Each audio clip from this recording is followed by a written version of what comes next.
살아계신 하나님의 은혜가 오늘도 우리 모두 위에 충만하게 임하게 되기를 주님의 이름으로 축복합니다. 오늘은 아침에 영도까지 내려가는 금년 가을 들어서 가장 추운 날씨였던 것 같아요. 그래서 그런지 김장을 한다고, 오늘 김장하는 사람들은 26일 날 안 빠질 거예요 아마. 빠지면 김치가 아주 맛이 없을 거예요. 자리가 많이 비어서 특별히 성가대가 썰렁해서 마음이 편하지 않습니다. 그래도 오늘 하나님 주신 말씀이 저와 여러분들 가운데 은혜가 되기를 소원합니다. 우리 옆에 분들하고 한번 인사합시다. 손 꼭 잡으시고 앞뒤로도 잡고 서로 얼굴 보면서 반갑습니다. 하나님 전에 잘 오셨습니다. 하나님께서 집사님 마음 아시고 보내주시고 응답하시고 축복하실 것입니다.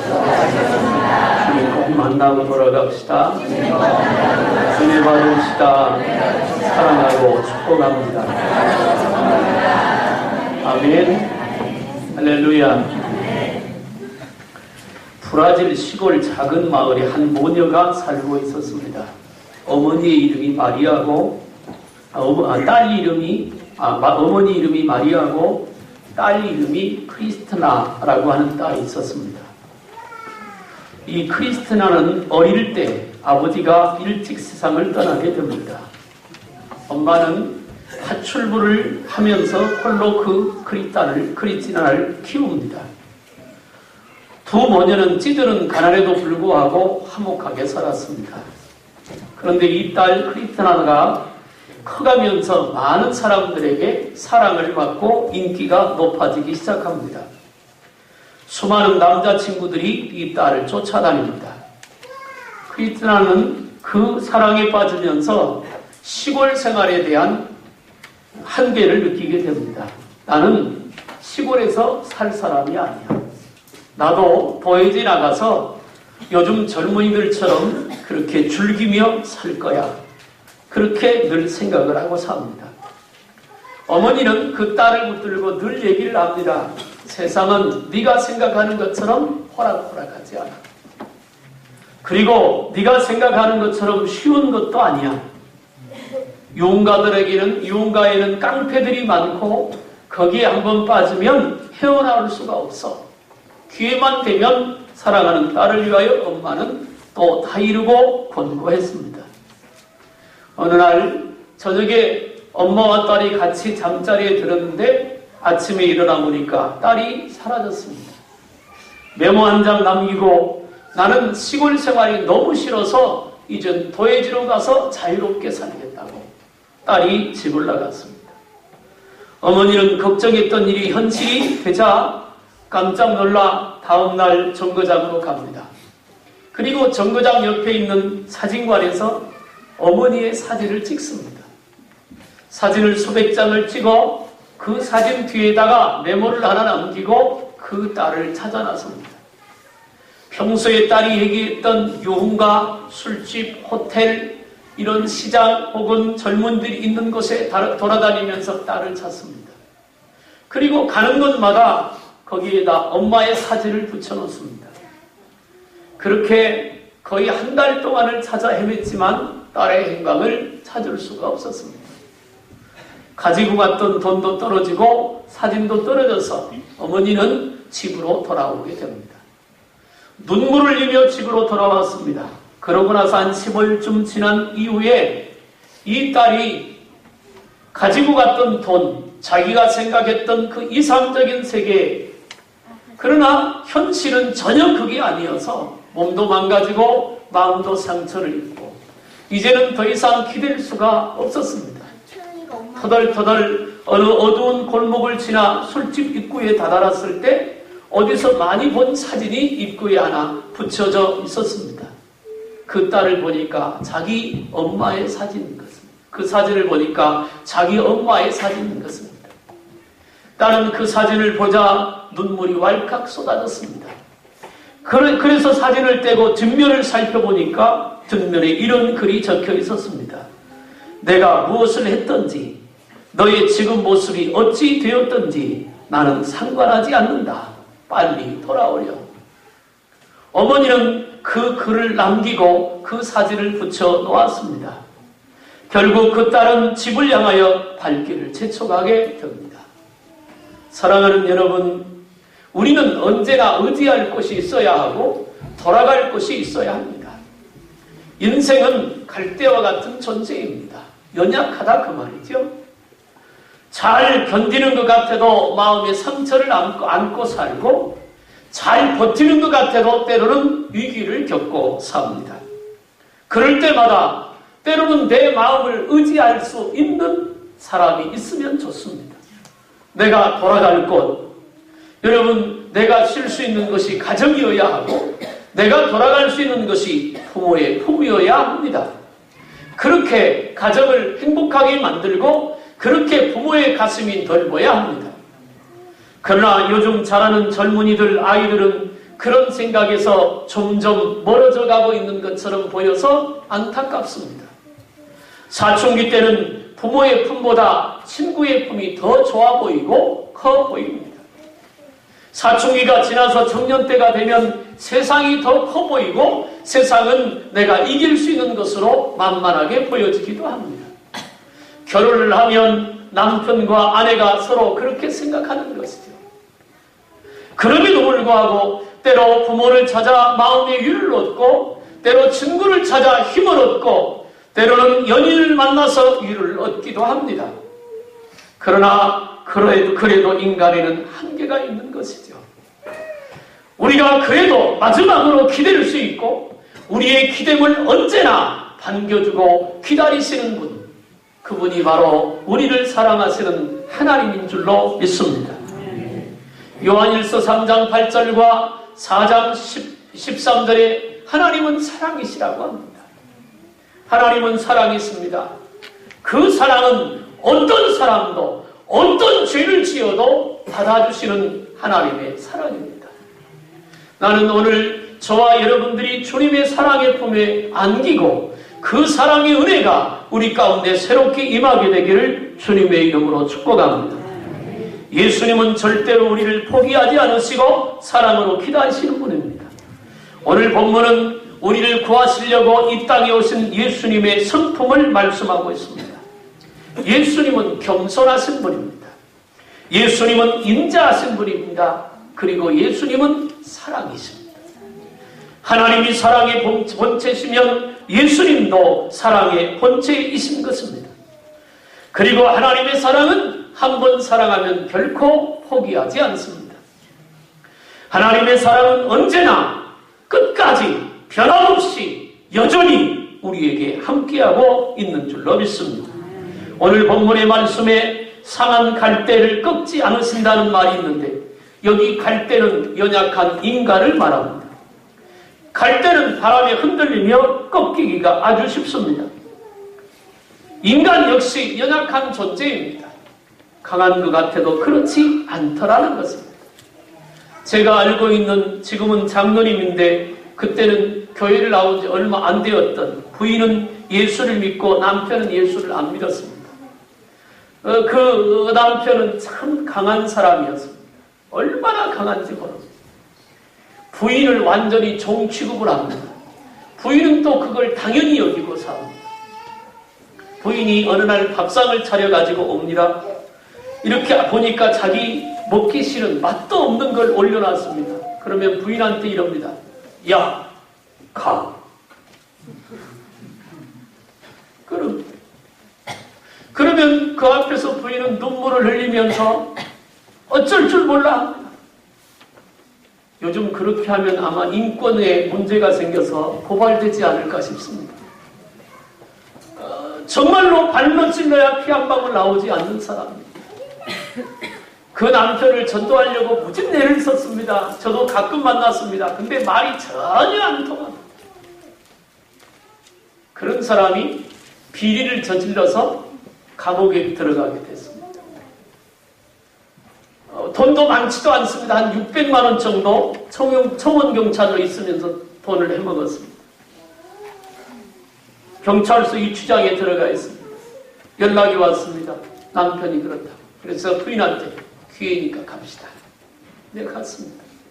제 얼굴은 압니다. 들어가서 이렇게 면회를 합니다. 유리 하나 놓고 얼마나 힘드시냐고, 얼마나 마음이 아프냐고. 그야말로 요즘 말로 자존심에 큰 스크래치가 난 것입니다. 그 말 한마디 던졌더니 울기 시작합니다. 폭풍 눈물입니다. 나는 그런 모습을 보고 또 깜짝 놀랐습니다. 얼마나 강한 사람입니다. 남한테 절대로 굽슬거리지도 않았던 그런 사람인데 그 한마디에 울기 시작합니다. 기도를 해주고 제가 그랬습니다. 나오거든 교회 나오십시오. 그래서 출소하고 6개월 살고 나왔는데 6개월 살고 나와서 교회 나와서 지금은 장로님이 됐습니다.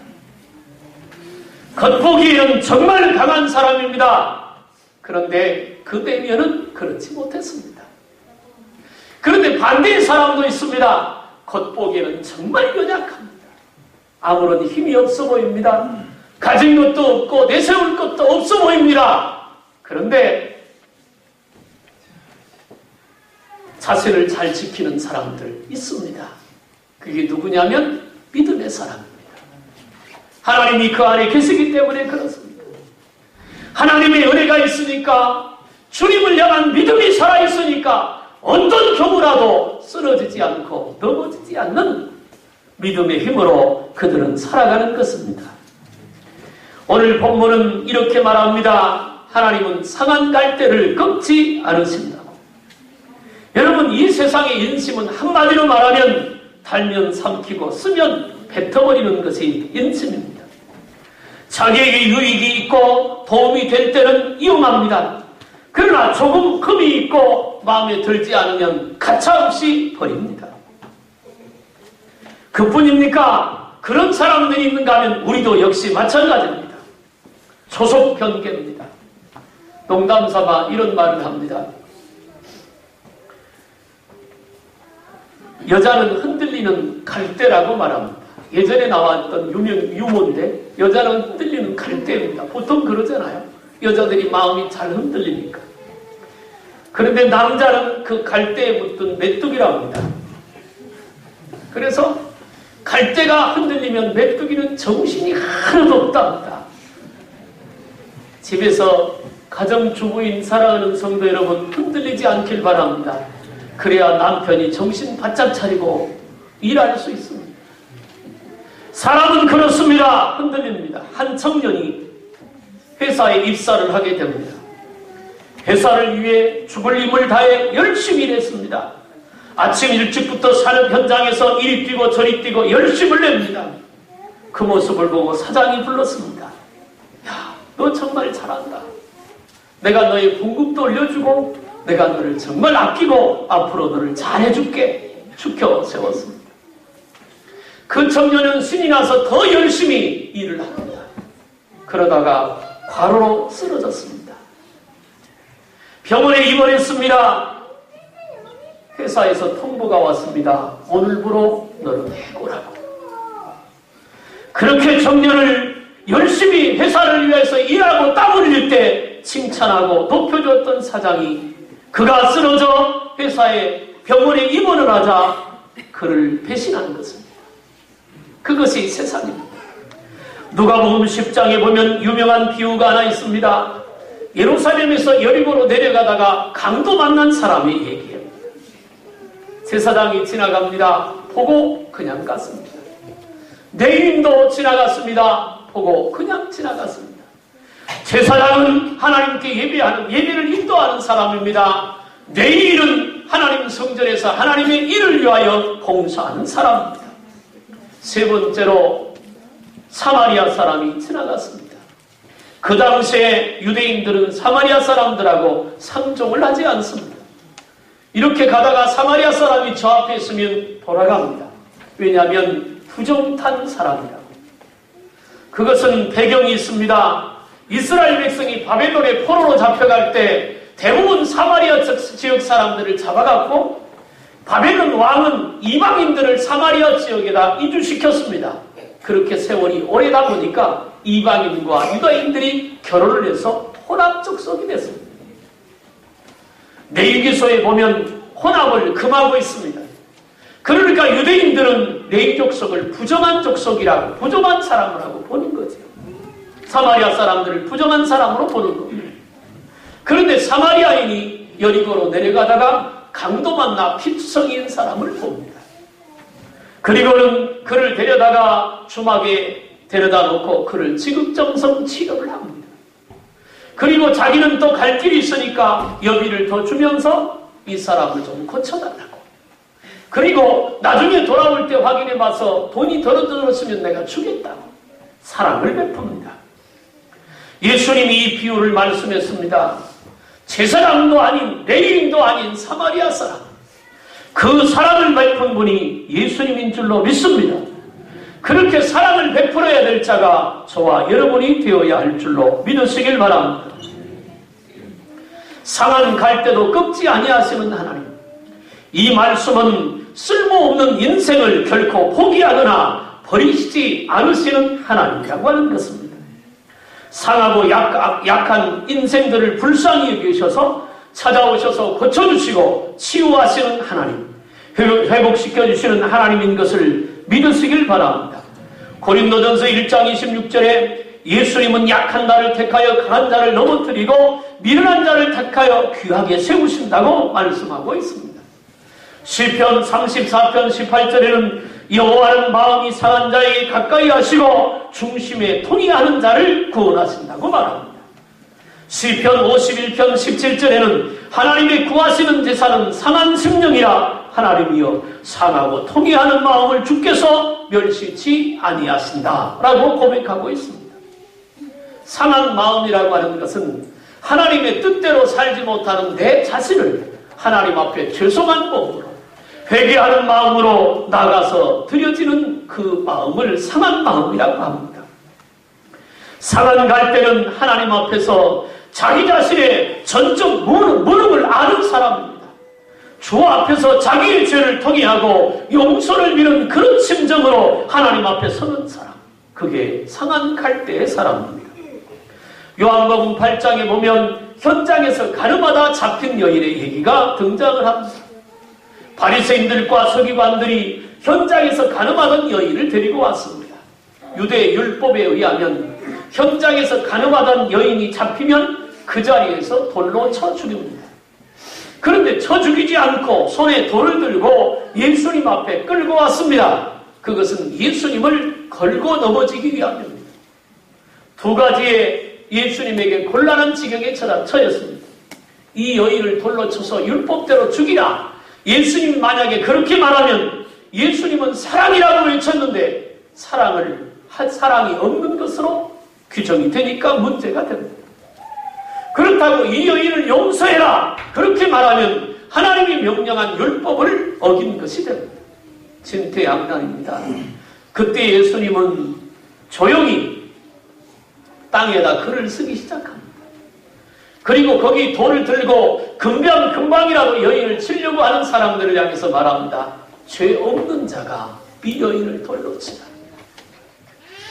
가만히 생각해 보니까 죄 없는 사람이 하나도 없습니다. 들고 왔던 돌을 집어 던지고 한둘 돌아가기 시작하더니 나중에는 하나도 없고 다 돌아가고 예수님과 가늠한 여인만 있습니다. 예수님이 벌벌 떨고 있는 여인을 향해서 말합니다. 고개를 들어 둘러보라. 둘러보니 자기를 돌로 쳐 죽이려고 했던 사람들이 하나도 남지 않았습니다. 예수님이 그 여인에게 말합니다. 나도 너를 용서하니 다시는 죄를 짓지 마라. 아무리 큰 죄, 율법에서 돌로 쳐 죽이라고 하는 죄를 짓고 왔어도 용서하시는 분이 예수님인 줄로 믿으시길 바랍니다. 우리는 베드로의 얘기를 너무 잘 알아서 잘합니다. 베드로는 예수님의 수제자였습니다.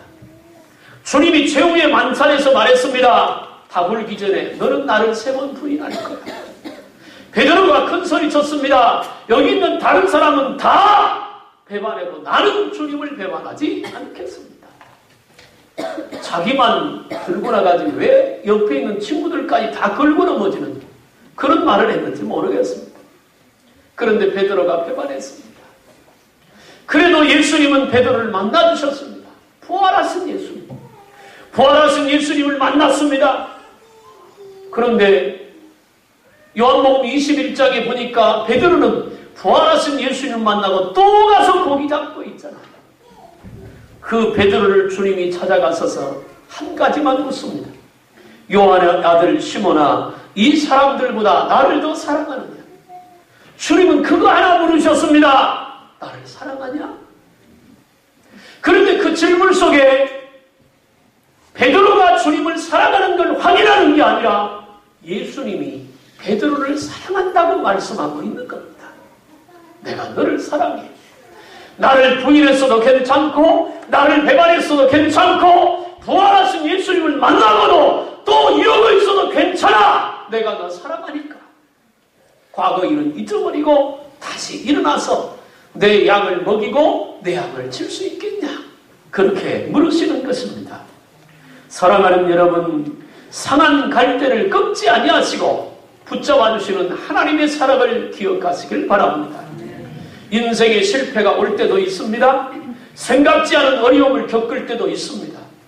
때로는 믿음을 갖고 기도하는데도 하나님이 내 기도를 들어주시지 않을 때도 있습니다. 그래도 기억하십시오. 여전히 하나님은 나를 사랑하십니다. 여전히 하나님은 우리를 보고 계시고 여전히 주님은 우리를 인도하고 계시는 것을 믿으시기를 주님의 이름으로 축복합니다. 시편 147편 3절에 하나님은 상한 심령이 상한 자에게 가까이 하시고 마음의 상한 심령을 가까이 하시고 중심에 통이하는 자를 구원하시도다 말씀합니다. 우리가 주님 앞에 비록 초한 모습이지만 병자의 모습이지만 영적으로 어두움이 있는 모습이지만 그래도 주님 앞에 서면 상한 갈대를 꺾지 하시는 주님이 우리를 붙드실 줄로 믿습니다. 두 번째는 꺼져가는 심지도 끄지 않으시는 분이 하나님이십니다. 20절에 꺼져가는 심지를 끄지 아니하시기를 심판에 이를 때까지 하시니. 여러분, 꺼져가는 심지는 무엇입니까? 희미한 불씨가 조금 남아있을 뿐입니다. 요즘 젊은 사람들은 이 꺼져가는 심지가 뭔지를 잘 모를 겁니다. 옛날에 전기가 들어오기 전에 집에서 호롱불을 켭니다. 이만한 등잔에다가 석유를 담아놓고 거기다 창호지 그리고 성냥개비에다가 창호지를 감아서 위에 뚜껑 구멍으로 올리면 위로 올라옵니다. 그러다 불을 붙이면 창호지가 석유를 빨아 올려서 그것이 불을 밝히는 것이 호롱불의 원리입니다. 그런데 밑에 기름이 떨어지면 심지가 타다가 꺼집니다. 꺼져가는 등불이잖아. 꺼지면요 남는 것은 그을, 연기하고 냄새만 남습니다. 쓸모없는 거잖아요. 그러면 꺼져가는 심지가 뭘 말하느냐? 꺼져가는 심지는 실패와 낙심과 좌절 속에 있는 우리 사람을 가리킵니다. 세상의 사람들은 그런 사람을 쓸모없는 사람이라고 말합니다. 그래서 쓸모없는 사람들은 가차없이 버립니다. 꺼져가는 심지를 우리에게 적용해보면 믿음이 연약하여 낙심을 자주 하는 사람을 말합니다. 죄로 인해 마음이 상한 심령을 뜻합니다. 우리는 아무런 죄를 짓지 않기를 원합니다. 그런데 육신이 약하다 보면 또 죄를 범하게 됩니다. 꺼져가는 심지는 이 세상에서 여러 가지 괴로운 일들로 찢기고 상처난 심령들을 의미합니다. 양심의 불이 꺼져가고 신앙의 열정이 불이 꺼져가는 것을 의미합니다. 에베소 5장 8절부터 보면 너희가 전에는 어두움이더니 이제는 주 안에서 빛이라 빛의 자녀들처럼 행하라. 빛의 열매는 모든 착함과 의로움과 진실함에 있느니라. 오늘 저와 여러분들은 꺼져가는 심지가 아니라 빛을 발하는 하나님의 자녀가 되기를 주님의 이름으로 축복합니다. 교인이 두 종류가 있다는 말입니다. 하나는 연기 같은 교인이 있습니다. 연기에는 빛도 없습니다. 불도 없습니다. 타던 불이 꺼지면 연기만 납니다. 연기가 있는 곳에는 어둠과 눈물과 염려와 근심만 있습니다. 나는 저와 여러분들이 연기와 같은 교인이 안 되기를 축복합니다. 또 하나는 불꽃 같은 교인이 있습니다. 불에는 빛이 있습니다. 뜨거운 열이 있습니다. 드러내지만 치유가 있습니다. 길이 있습니다. 방향이 있고 화해가 있습니다. 사랑이 있습니다. 뜨거운 가슴이 있습니다. 성령의 불이 있는 저와 여러분들이 되기를 주님의 이름으로 축복합니다. 출애굽기에 나와 있는 성막론을 쭉 보면 레위기서에 나와 있습니다만 불똥집게라고 하는 재료가 있습니다. 불똥집게. 그거는 뭐냐면 등대에 불을 핍니다. 그러면 등대가 7가닥으로 되어 있잖아요.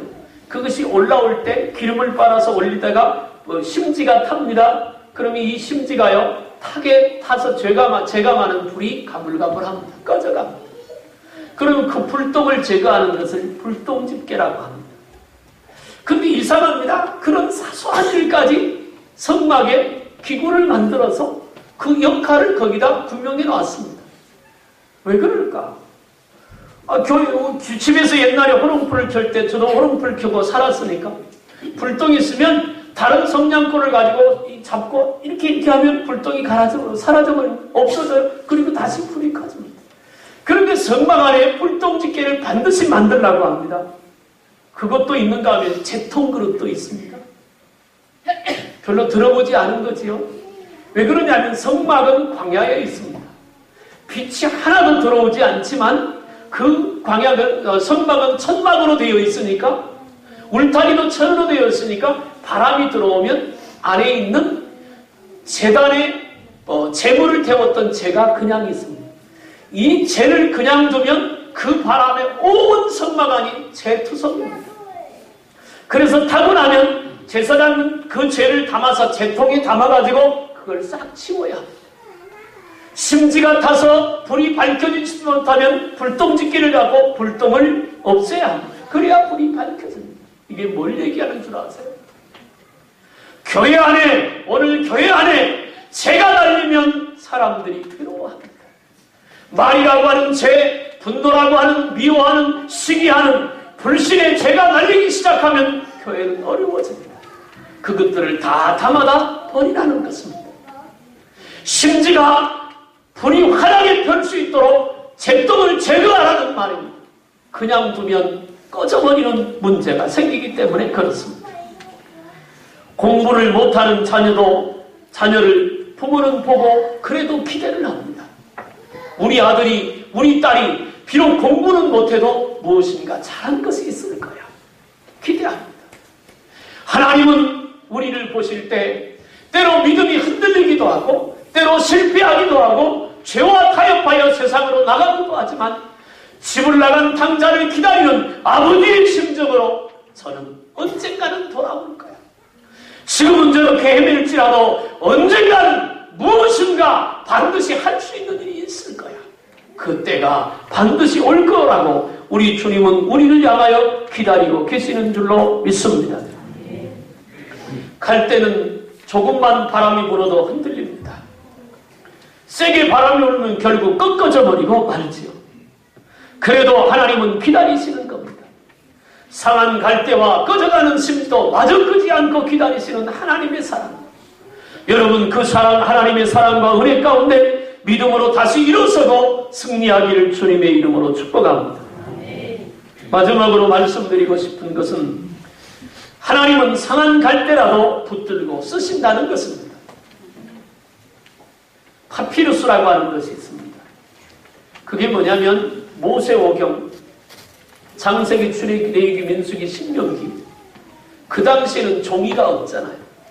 그죠? 종이가 없어요. 그래서 파피루스, 그 갈대를 가지고 만든 것을 파피루스가 제 방에 있는데 거기에다가 글을 썼습니다. 상형문서. 그걸 파피루스라고 합니다. 갈대지만 강가에, 나일 강가에 참 많습니다. 갈대가. 그 갈대숲에 모세를 버렸다가 바로의 공주가 그를 데려다가 키우게 되는데 갈대가 굉장히 많은데 무성한 것은 우리 키보다 훨씬 큽니다. 그 갈대 별로 쓸모없어 보이지만 그렇게 쓰임받기도 하는 것이죠. 남들이 볼 때는 전혀 무능해 보이고 남들이 볼 때는 별로 하는 것도 없어 보이고 남들이 볼 때는 믿음이 연약해 보이기도 합니다. 그런데 여러분 그거 아십니까? 하나님은 그렇게 연약하고 볼품없는 그런 모습, 그런 사람을 붙들고도 하나님의 뜻을 이루어가는 것을 믿으시길 바랍니다. 다윗이 골리앗 앞에 나가서 골리앗을 쓰러뜨릴 수 있었던 인물이 아닙니다. 아버지 이새조차도 사무엘이 다윗 왕을 뽑기 위해서 다윗의 아들을 불렀을 때 아버지는 막내 다윗을 제껴놨습니다. 왜? 얘는 아무리 봐도 왕감이 아니라는 것입니다. 그런데 결국 하나님은 다윗을 선택하셨잖아요. 마른 막대기도 붙들고 쓰시는 그 하나님. 아무리 연약한 자라도 붙들고 하나님이 쓰시면 영광을 이룰 수 있는 줄로 믿으시길 바랍니다.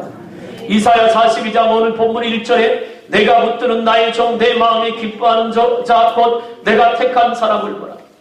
예수님이 이 땅에 오신 모습입니다. 예수님은 이 땅에 오셨을 때 정말 자랑할 것이 없었습니다. 요즘엔 그런 것이 자주 안 보이지만 예전에는 예수님의 사진이라고 이렇게 액자에다가 집에다 걸어놓은 경우가 많이 있습니다. 여러분 그건 예수님의 사진이 아닙니다. 예수님의 사진은 이 땅에 하나도 없습니다. 그냥 기대삼아 저게 예수님인가 보다 마음속으로 생각했다가 나중에 예수님 재림할 때 그 얼굴 아니면 어떻게 할 거예요? 예수님 성형수술 하셨나? 착각입니다. 그건 예수님의 사진이 아닙니다. 통계를 조사해 보니까 그 얼굴이 왜 나왔느냐? 유대인들의 평균 모습이랍니다. 남자의 평균 모습. 그러니까 그 예수님 그러지 마세요. 다른 아저씨일 수도 있습니다. 여러분 우리가 이 땅에 살면서 하나님께 붙들려서 쓰임받기 위해서 때로는 실패할지라도 주님을 의지해야 합니다. 때로 내가 몸에 병이 왔어도 주님을 붙잡아야 합니다. 가진 것 아무것도 없어도 주님 붙들고 믿음으로 살아야 합니다. 왜냐하면 제가 늘 하는 얘기 있잖아요. 돈은 있다가 없어질 수도 있습니다. 사업이 잘 되다가 실패할 수도 있습니다. 그러나 하나만 있으면 가능이 있습니다. 그게 뭐냐면 예수님만 계시면 됩니다. 예수님을 전적으로 의지하고 예수님을 정말로 붙들고 살면 없는 돈 회복시켜줄 줄로 믿습니다. 그 사업 다시 일으킬 줄로 믿습니다.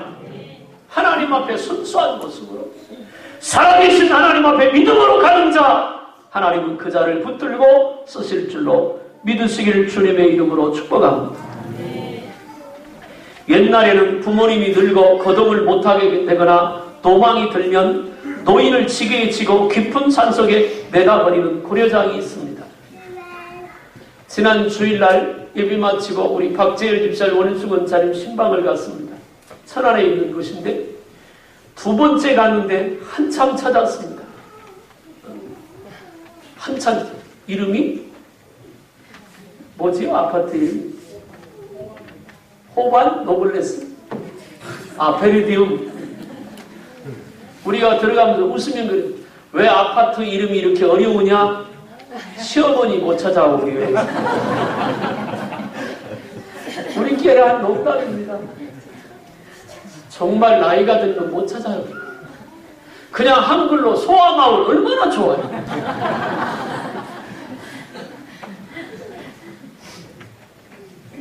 지금 우리가 사는 이 나라는 그런 것보다 훨씬 더한 폐륜의 모습들이 얼마나 많이 있는 줄 모릅니다.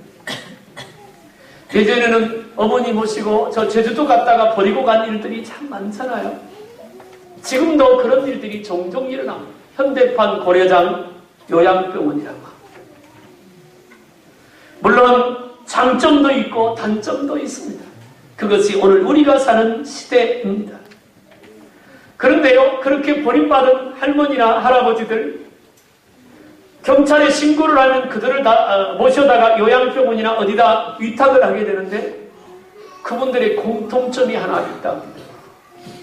그게 뭐냐면 절대로 어디서 살았는지 자기 자식의 이름이 무엇인지를 절대로 말하지 않는다는 것입니다. 부모는 자식은 부모를 버렸지만 부모는 죽을 때까지 자식을 위해서 산다는 것입니다. 그게 자식을 향한 부모의 사랑이지요. 저희 어머니도 연세가 많아서 많이 힘들어하시고 엊그제도 형님하고 통화하니까 많이 힘들어합니다. 몸이 갈수록 좋아지지 않으니까 더 좋아질 일은 없잖아요. 연세가 있어서 노안이니까. 걱정이 많아요. 사랑하는 여러분, 혹 자식이 부모를 버릴 수 있을지 몰라도 하나님은 우리를 버리지 않고 붙들고 계시는 것을 믿으시길 바랍니다. 세상이 다 무너져도 하나님은 여전히 변함없이 끝까지 우리를 사랑하시는 분이 주님이신 것을 믿으시길 바랍니다. 저는 그래서 오늘 말씀의 결론을 이렇게 내리고 싶어요. 한번 따라합시다. 예수님은 은혜입니다. 하나님은 사랑이십니다. 그렇습니다. 예수님은 우리의 영원한 은혜이십니다. 하나님은 우리의 영원한 사랑입니다. 어떤 경우라도 포기하고 낙심하지 말고 불꽃 같은 눈으로 우리를 감찰하시는 그 하나님, 머리털까지 세심받으시는 그 하나님, 눈동자처럼 지키시는 그 하나님, 상한 갈대를 마저 꺾지 아니하시고 꺼져가는 심지를 마저 끄지 아니하시는 그 하나님의 사랑, 그 사랑을 힘입고 다시 일어서서 주님 앞에 믿음으로 승리하고 하나님께 쓰임받는 우리 모두가 되기를 주님의 이름으로 축복합니다. 기도하겠습니다.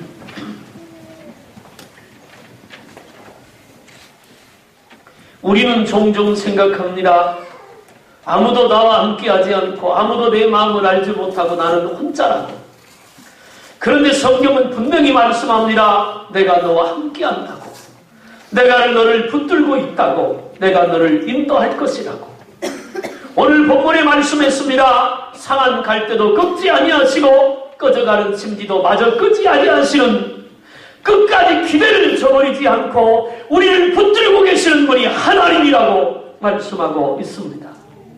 아버지 하나님, 혹시 내 마음을 털어놓을 수 있는 친구가 하나도 없는 그런 외톨이의 인생을 사는 성도도 있을 수 있습니다. 어떻게 하면 이 어려움을 극복하고 일어설 것인가 몸부림치는 성도도 있습니다.